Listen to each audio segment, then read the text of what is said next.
Like అక్కర్లేదు, subscribe అక్కర్లేదు. మీరిచ్చే కామెంట్ మాకు చాలా ముఖ్యం. దయచేసి కామెంట్ చేయండి. జనసేన ఎమ్మెల్యే అరవ శ్రీధర్ వీడియోలపై మీ అభిప్రాయం? ఏ. అరవ శ్రీధర్ అలాంటోడే. బి. ఎమ్మెల్యే తప్పులేదు, ప్రమీళదే తప్పు. మీ అభిప్రాయాన్ని కామెంట్ రూపంలో తప్పకుండా తెలియజేయండి. వైఎస్ భారతి నేతృత్వంలోని భారతీయ సిమెంట్ సంస్థకు సంబంధించి గత కొన్ని రోజులుగా సోషల్ మీడియా మరియు రాజకీయ వర్గాల్లో ఒక ఆసక్తికరమైన చర్చ నడుస్తుంది. కేంద్ర ప్రభుత్వం ఈ సంస్థ కార్యాలయాలపై కఠిన నిర్ణయం తీసుకుందని, ఏకంగా ప్లాంట్లను మూసివేయాలని ఆదేశాలు జారీ చేసిందనే వార్తలు రాజకీయ దుమారాన్ని రేపుతున్నాయి.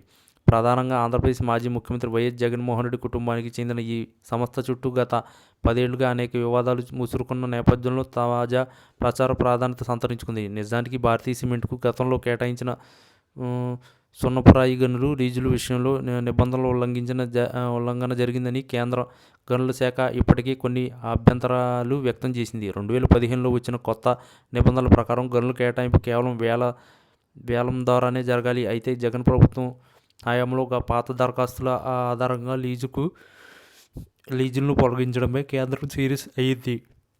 ఈ క్రమంలోనే కడప జిల్లాలోని వందలాది ఎకరాల గనులు లీజుకు రద్దు చేయాలని రాష్ట్ర ప్రభుత్వానికి కేంద్రం నుంచి సూచనలు వెళ్ళినట్టు తెలిసింది. గనుల లీజులు రద్దయితే ముడి సరుకులు లభ్యత లేక ప్లాంట్ మూతపడే ప్రమాదం ఉందనేది నిపుణుల విశ్లేషణ. మరోవైపు ఈ పరిణామాలను రాజకీయ కోణంలో కూడా విశ్లేషిస్తున్నారు. కేంద్రంలో అధికారంలో ఉన్న కూటమి ప్రభుత్వం రాష్ట్రంలో అధికారంలో ఉన్న కూటమికి మద్దతుగా ఈ నిర్ణయాలు తీసుకుంటుందని వైఎస్ఆర్ కాంగ్రెస్ పార్టీ శ్రేణులు ఆరోపిస్తున్నాయి.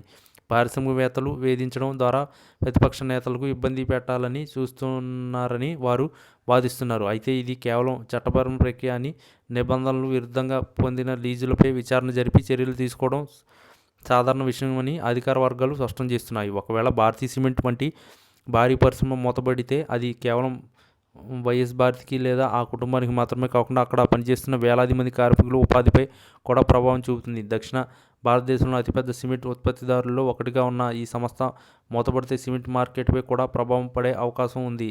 అయితే ఇప్పటి వరకు కేంద్ర ప్రభుత్వం అధికారికంగా పరిశ్రమలను మూసివేయాలి అని ఎక్కడా ప్రకటన చేయలేదు. కేవలం లీజులు రద్దు చేయాలి, వివరణ కోరుతూ నోటీసులు ఇవ్వడం వంటి సాంకేతిక చర్యలు మాత్రమే ప్రారంభమయ్యాయి. రాబోయే రోజుల్లో ఈ వ్యవహారం న్యాయస్థానాలకు వెళ్లే అవకాశం మెండుగా ఉంది. గతంలో కూడా ఇటువంటి నోటీసులపై భారతీయ సిమెంట్ యాజమాన్యం కోర్టును ఆశ్రయించి స్టే తెచ్చుకున్న సందర్భాలు ఉన్నాయి. ఈసారి కేంద్రం మరియు రాష్ట్ర ప్రభుత్వాల ఉమ్మడి వ్యూహం ముందు భారతీయ సిమెంట్ నిలబడుతుందా లేదా అనేది వేచి చూడాలి.